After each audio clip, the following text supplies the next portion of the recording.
Hey everybody, welcome back to Video Game Esoterica and our continuing series, the Unported Playlist, where I take a look at some of my favorite unported arcade games of all time. Today we're taking a look at Sega Strike Fighter on the Sega NAOMI. And this is a pseudo-sequel to Strike Fighter, which ran on the Sega Model Y arcade board, which was a 2D sprite scaling game. But I absolutely love this, and it is quite rare in arcades, especially in its 3-monitor setup. But before we get too far involved, you can do me a huge favor, go down below, hit like, subscribe, and that notification bell definitely helps us out. And if you feel so inclined and want to support the channel, we have a Patreon link down below in the description as well. But this is a game that I remember seeing once, and I did see the 3-screen setup. I was somewhere in Colorado, I want to say either Beaver Creek or Vail. I saw this game in a large hotel like game room. It's the only time I ever saw it, and no, I did not play it back then. I just saw it and played something different. But I've been looking for a cabinet ever since.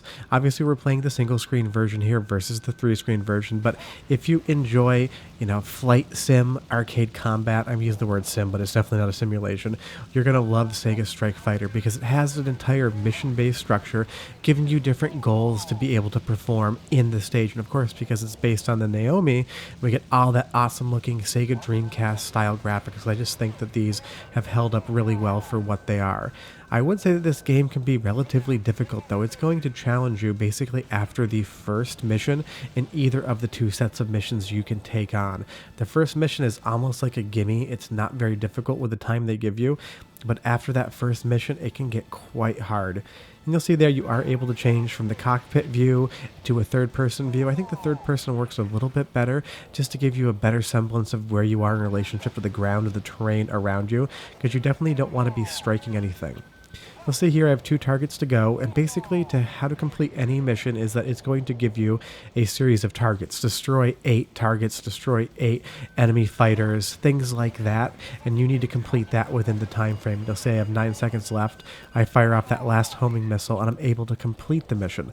So it's a very easy system to understand, but in later missions, it gets really intense. And I will say that with an analog stick, this controls quite well, but if you do have a flight stick for your system, I have a USB flight stick that I use for some of the unported games.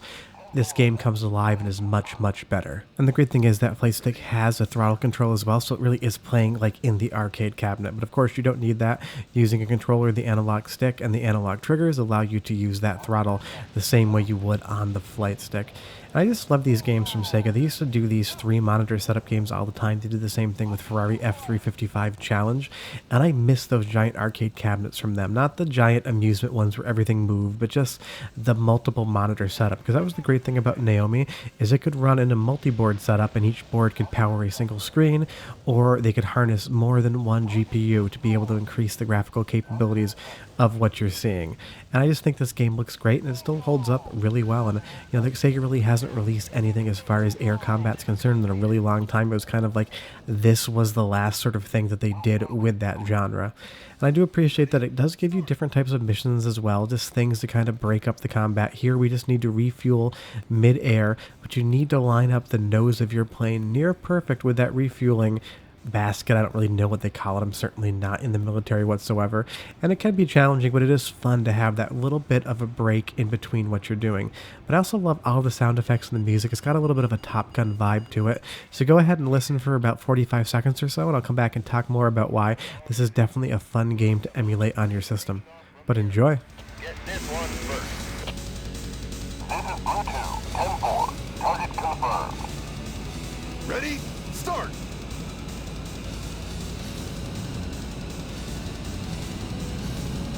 Look out! Missiles approaching!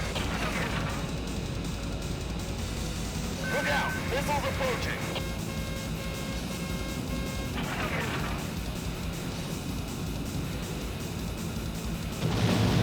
Target in sight. Go!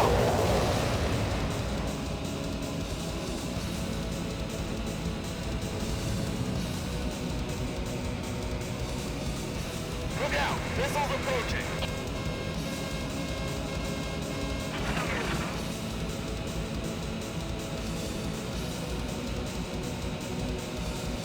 Target in sight.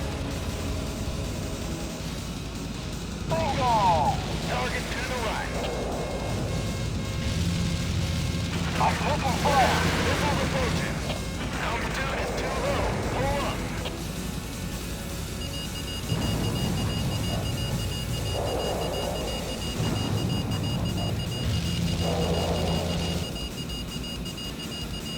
Mission failed. And like I said, this game can get quite difficult in the later stages, but you can go into the dip switch settings. It's more like the test menu, but I always call it the dips. And you can increase the time you get permission, because I would say at default timing values, the game can be relatively unfair.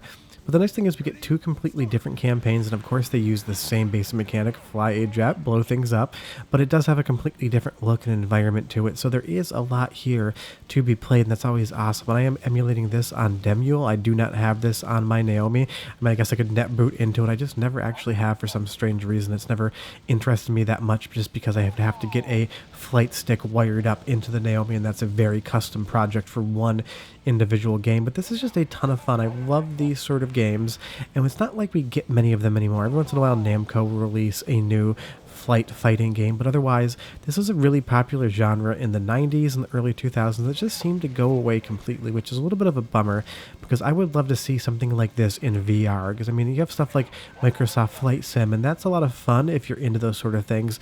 I'm particularly not, but I love the idea of like arcade flight combat. So if you just put a game like this on, you know, the Oculus or even PSVR, I would be 100% into it. I don't think we're ever going to get it because Sega never does the things that I think would be smart, but I'm not Sega. Hey, if you're listening, give me a job. Let's make some fun games. But this is the type of game that it's just great for unported playlists, and it's just a bummer that this never came over to Dreamcast, and that's pretty much down to the fact that this was a later NAOMI release, and Dreamcast was basically dead in the water at that point in time, so you could understand why Sega wouldn't bother porting this home. But I like the mix of different combat scenarios too. You know, in the first scenario, we're shooting down enemy fighter jets and we're high up in the air. In the next scenario, we're basically just skimming along the surface of the ground trying to shoot these enemy installations. And it gets quite hard, and you really need to make some banking turns. And if you're like me here, you bank a little bit too hard in a second and you blow your plane up.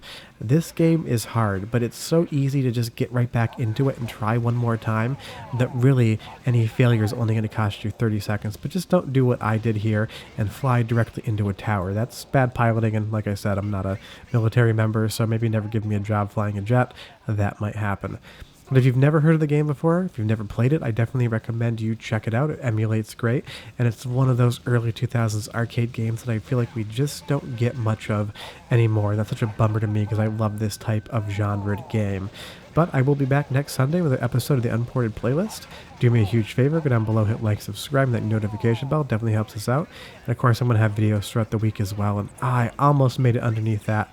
I do love how the game gives you the ability to bump into things and continue to fly, because in real life, I'm pretty sure that pilot would be being put into a pine box very, very quickly.